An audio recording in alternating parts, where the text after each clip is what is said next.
আসসালামু আলাইকুম ওরহমতুল্লাহ বারাকাতুহু। কিছুদিন পূর্বে সোহরাওয়ার্দী উদ্যানে খতমে নবুয়ত মহাসম্মেলন অনুষ্ঠিত হয়েছিল। সেখানে মাওলানা মোহাম্মদ হুসাইন সাহেব আহমদিয়াত এবং মির্জা সাহেব সম্পর্কে অনেক আপত্তি উত্থাপন করেছিলেন। তার আপত্তিগুলোর মধ্যে একটি আপত্তি হচ্ছে মির্জা সাহেবের পুস্তক সম্বলিত আপত্তি। মির্জা সাহেবের পুস্তক হচ্ছে তাস্কেরা বা পবিত্র ওহী। আপত্তিকারক বলছেন, যেহেতু ওহী এবং ইলহামের রাস্তা বন্ধ হয়ে গেছে, কাজেই মির্জা সাহেব কিভাবে দাবি করতে পারেন তার উপর ওহী বা ইলহামের রাস্তা এখনো খোলা আছে। সবার জ্ঞাতার্থে বলছি, ওহী এবং ইলহামের রাস্তা বন্ধ হয়ে গেছে, এটি এক অর্থে সঠিক। যেমন পবিত্র কুরআনে আল্লাহ তাআলা মোহাম্মদ মুস্তফা সাল্লাল্লাহু আলাইহি মাধ্যমে যে শরীয়ত দিয়েছিলেন মানব জাতিকে, মুসলমানদেরকে, সেই সেই ওহী বা ইলহামের রাস্তা বন্ধ হয়ে গেছে এবং সেটি পরিপূর্ণ হয়েছে। কিন্তু এক ধরনের ওহী এবং ইলহামের রাস্তা এখনো খোলা আছে, সেটি শরীয়ত বা আল্লাহ তাআলার বিধিবিধান সম্পর্কিত কোনো বাণী নয়। আমরা জানি ওহী বা ইলহাম দুই প্রকারের হয়ে থাকে। একটি হচ্ছে ওহিয়ে জালি এবং ওহিয়ে খাফি। ওহিয়ে জালি হচ্ছে সে ধরনের ওহী যেগুলি হচ্ছে পবিত্র কোরআনের যে বিধিবিধান সে সম্পর্কিত ওহী এবং ইলহাম। আর ওহিয়ে খাফি হচ্ছে প্রজ্ঞা বা হিকমত সম্পর্কিত ওহী। এই ধরনের ওহির রাস্তা এখনো খোলা আছে এবং মির্জা সাহেব একথাই তিনি দাবি করেছেন। দেখুন, আল্লাহ তাআলার কোনো গুণ বা বৈশিষ্ট্য চিরকালের জন্য শেষ হয়ে যায় না। আগে যেমন বলবৎ ছিল, এখনো আছে, ভবিষ্যতেও থাকবে। আল্লাহ তাআলা আগে যেমন মানুষের সাথে কথা বলতেন, এখনো কথা বলেন এবং ভবিষ্যতে তিনি মানুষের সাথে কথা বলবেন। আল্লাহ তাআলার সকল গুণ এবং বৈশিষ্ট্য চিরন্তন এবং চিরস্থায়ী। ওহী এবং ইলহামের রাস্তা যে খোলা আছে, এটি আমরা আরও জানতে পারি পবিত্র কুরআনের বিভিন্ন উদাহরণের মাধ্যমে। যেমন আল্লাহ তাআলা বলেছেন সূরা বাকারার 187 নম্বর আয়াতে, আউযু বিল্লাহি মিনাশ শাইতানির রাজিম, ওয়া ইযা সাআলাকা ইবাদি আন্নী ফাইন্নী করিব উজিবুদ দাওয়াতাদ দাঈ ইযা দাআন ফালইস্তাজিবু লি ওয়া লিউমিনু বি লাআল্লাহুম ইয়ারশুদুন। অর্থাৎ, যখন আমার বান্দারা আমার সম্পর্কে জিজ্ঞাসা করে, তখন তাদেরকে বলে দাও, আমি নিকটেই আছি। যারা যারা আমাকে ডাকে, আমি তাদের ডাকের উত্তর দেই বা তাদের ডাকে সাড়া দেই। সুতরাং তাদেরও উচিত তারা যেন আমার ডাকে সাড়া দেয় এবং আমার উপর ঈমান আনে, যেন তারা সঠিক পথ প্রাপ্ত হয়।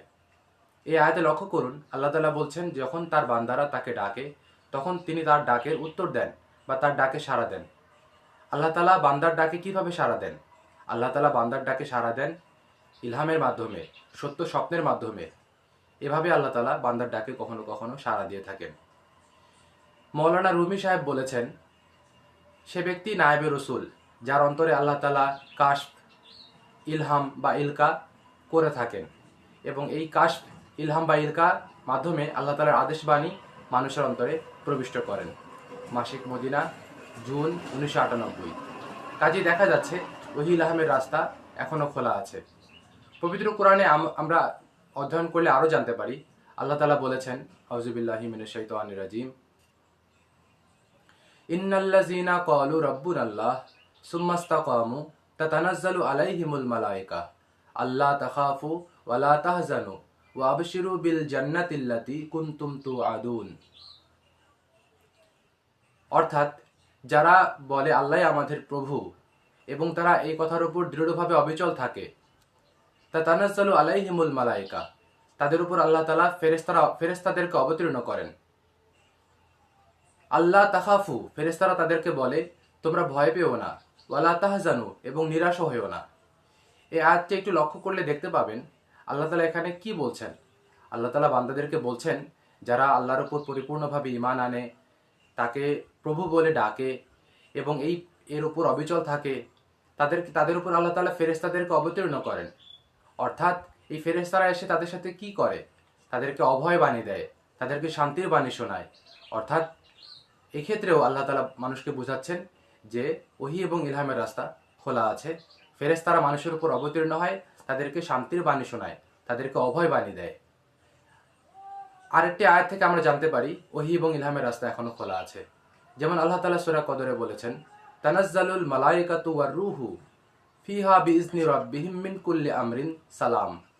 অর্থাৎ লাইলাতুল কদরের রাতে আল্লাহ তাআলার পক্ষ থেকে ফেরেশতারা নাজিল হন এবং জিবরাইল ফেরেশতাও নাজিল হন এবং তারা মানুষকে শান্তির বাণী শোনান।